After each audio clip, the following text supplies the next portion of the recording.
Dalam nama Bapa dan Putra dan Roh Kudus. Amin. Ya Allah yang penuh belas kasih, Engkau menghendaki agar kami saling mengasihi sebagaimana Engkau sendiri telah mengasihi kami melalui Yesus Kristus Putramu yang rela mengorbankan dirinya demi keselamatan kami. Bantulah kami agar kami selalu merenungkan apa yang benar dan semoga kami sanggup melaksanakannya lewat perkataan maupun dengan perbuatan kami. Dengan pengantaraan Yesus Kristus Putramu. Amin.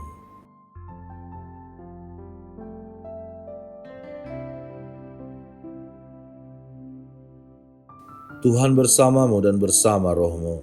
Inilah Injil suci menurut Matius. Dimuliakanlah Tuhan.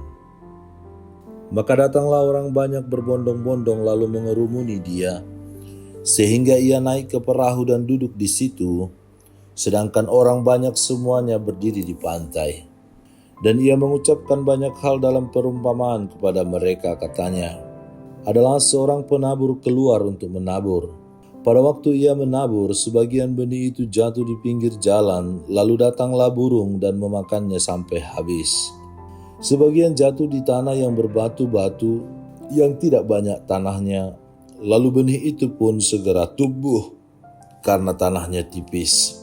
Tetapi sesudah matahari terbit, layulah ia dan menjadi kering karena tidak berakar.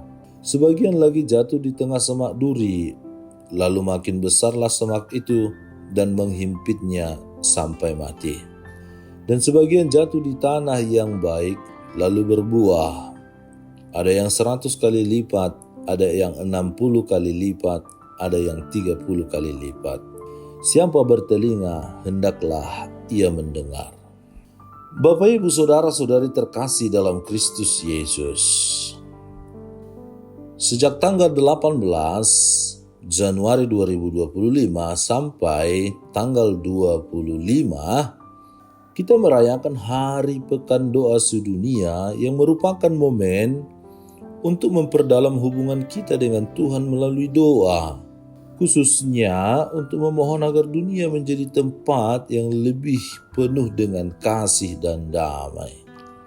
Sabda Tuhan hari ini merupakan perumpamaan tentang penabur yang mengajak kita untuk merenungkan bagaimana sikap kita menerima sabda Tuhan dalam kehidupan dan bagaimana kita memberi respon terhadapnya dalam dunia yang penuh dengan tantangan, masalah, dan persoalan yang selalu dan tak akan pernah habis selagi kita masih hidup.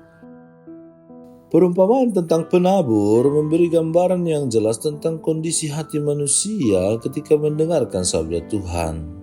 Seperti benih yang jatuh di tanah yang berbeda. Ada yang jatuh di pinggir jalan, di tanah berbatu, di semak duri, dan di tanah yang baik. Saudara-saudari terkasih, kita juga seringkali menerima sabda Tuhan dalam berbagai cara, tergantung pada bagaimana hati kita terbuka dan siap menerimanya. Tanah yang baik adalah tanah yang dapat menerima benih dan membiarkan benih itu tumbuh, berakar, dan berbuah. Bahkan berlipat kali ganda, ada yang 100, ada yang 60, ada yang 30. Tanah ini tidak hanya membutuhkan kehadiran benih, akan tetapi juga perawatan yang penuh perhatian agar benih itu dapat tumbuh dengan baik.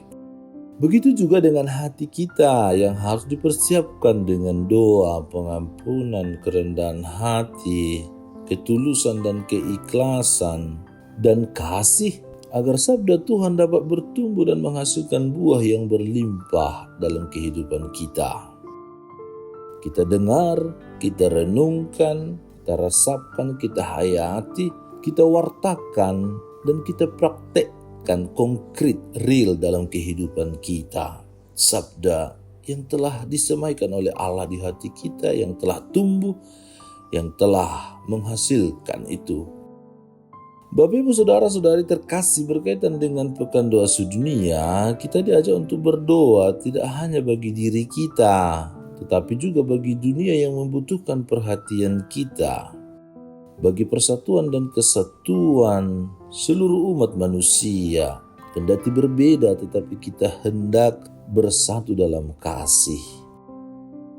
Sabda Tuhan yang kita dengar hari ini harus dipraktekkan dengan cinta kepada sesama, dengan memperhatikan mereka yang miskin, terlantar dan terpinggirkan, yang tidak memperoleh keadilan atau yang tidak mendapat dukungan dan bantuan dalam bentuk apapun dalam kehidupannya. Kita dipanggil untuk selalu menjaga persatuan dan kesatuan untuk gereja-gereja yang mengimani Yesus. Untuk tidak terlalu sibuk memikirkan perbedaan, tetapi berdialog untuk berkomunikasi, membangun dunia yang penuh damai dan cinta. Selain itu, kita juga diajak untuk memikirkan bagaimana kita dapat memperbaiki dunia ini dengan tindakan nyata yang mencerminkan bahwa kita adalah orang-orang yang mencintai Yesus, mengimani Yesus, yang hadir, yang mewartakan, yang menghadirkan kerajaan Allah. Mari kita merenungkan bagaimana kita dapat menjadi tanah yang baik bagi sabda Tuhan. Tidak hanya menerima, tetapi juga berbagi dan menumbuhkan harapan di dunia ini. Sama seperti benih yang membutuhkan tanah yang subur untuk tumbuh, demikian juga dunia ini membutuhkan kasih, perhatian, dan tindakan kita untuk mengatasi penderitaan, kesenjangan sosial, dan ketidakadilan. Saudara-saudari terkasih, Pekan Doa Sedunia merupakan panggilan untuk memeriksa bagaimana kita mendengarkan dan menanggapi sabda Tuhan di dalam kehidupan kita sehari-hari. Apakah kita siap untuk menjadi tanah yang subur bagi sabdanya, yang mengarahkan pada tindakan kasih yang nyata kepada sesama, seperti benih yang tumbuh dan memberi hasil? Bagaimana kita dapat mempraktekkan kasih dan kebaikan kepada sesama, terutama yang membutuhkan. Semoga sabda Tuhan hari ini semakin memperbaharui hidup kita masing-masing. Dan tentunya kita tidak mau menjadi tempat penyemaian sabda Tuhan yang digambarkan dalam Injil hari ini, menjadi pribadi yang di mana sabda Tuhan itu susah atau sulit untuk tumbuh. Tetapi pada akhirnya sabda Tuhan itu habis. Kita menjadi pribadi yang tidak dengan sepenuhnya menerima benih yang disemaikan oleh Tuhan itu. Seperti pribadi pinggir jalan, atau pribadi yang berbatu-batu, atau pribadi yang penuh dengan semak duri. Tidak menjadi pribadi yang tanah yang baik. Tentu gambaran atau lukisan perumpamaan ini mau melukiskan hati kita. Dan semoga saudara-saudari kita semua telah menjadi tanah yang baik, tempat benih sabda Tuhan ditaburkan dan kita rawat, kita bina lewat kehidupan kita yang penuh dengan kasih. Dan buah dari itu adalah kasih yang meraja. Tuhan memberkati.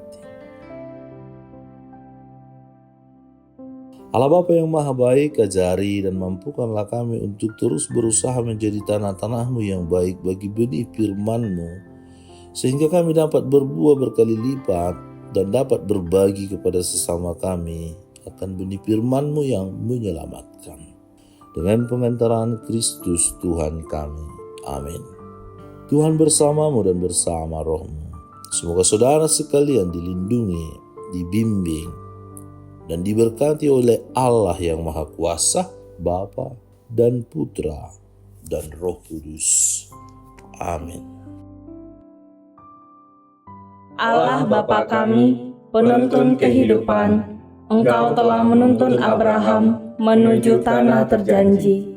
Engkau juga menuntun bangsa Israel menuju tanah Yerusalem melalui tangan Musa. Kini kami umat-Mu keuskupan Padang sedang berjalan bersama dalam sinode kefikepan menuju keselamatan yang Engkau janjikan dalam diri Putra-Mu Yesus Kristus. Tuntunlah peziarahan hidup kami dengan kuasa Roh Kudus-Mu, agar kami tetap tabah, sabar dan setia menghadapi kesulitan dan tantangan hidup. Bimbinglah kami supaya mampu berjalan bersama, saling meneguhkan dalam iman, harapan, dan kasih. Bunda Maria, doakanlah kami putra-putrimu, sepanjang sinode kefikepan ini berlangsung. Ya Bapa, Engkau kami sembah dan muliakan, kini dan sepanjang masa. Amin.